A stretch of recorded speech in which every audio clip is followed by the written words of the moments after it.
بسم اللہ الرحمن الرحیم۔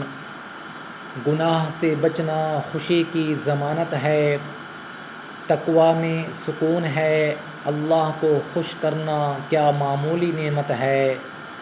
جو اس زمین پر اپنے اللہ کو خوش کر لے، اس کی خوشی کو ساری کائنات ختم نہیں کر سکتی۔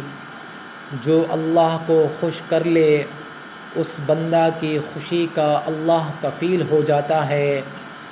اللہ تعالیٰ کی رحمت کا تقاضا ہے کہ میرا بندہ مجھ کو خوش کرنے کے لیے گناہ سے بچ رہا ہے، اپنی خوشیوں کو برباد کر رہا ہے، تو اللہ تعالیٰ اس کے دل کو آباد فرماتے ہیں۔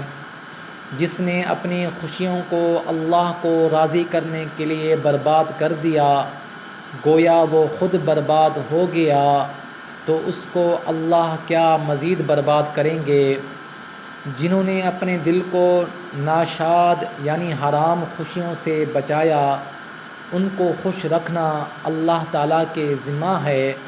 وہ ارحم الراحمین ہیں، اور جس کے لیے اللہ تعالیٰ آسمان پر فیصلہ کر لے کہ مجھے اس بندہ کو خوش رکھنا ہے، سارے عالم کے مصائب اس کی خوشی کو نقصان نہیں پہنچا سکتے۔ اور جو اپنے دل کو خوش کرنے کے لیے حرام خوشیوں کا انتظام کرتا ہے، بندہ ہو کر اللہ تعالیٰ کی نافرمانی سے اپنا دل خوش کرتا ہے، ایسا شخص ہر وقت معذب رہتا ہے۔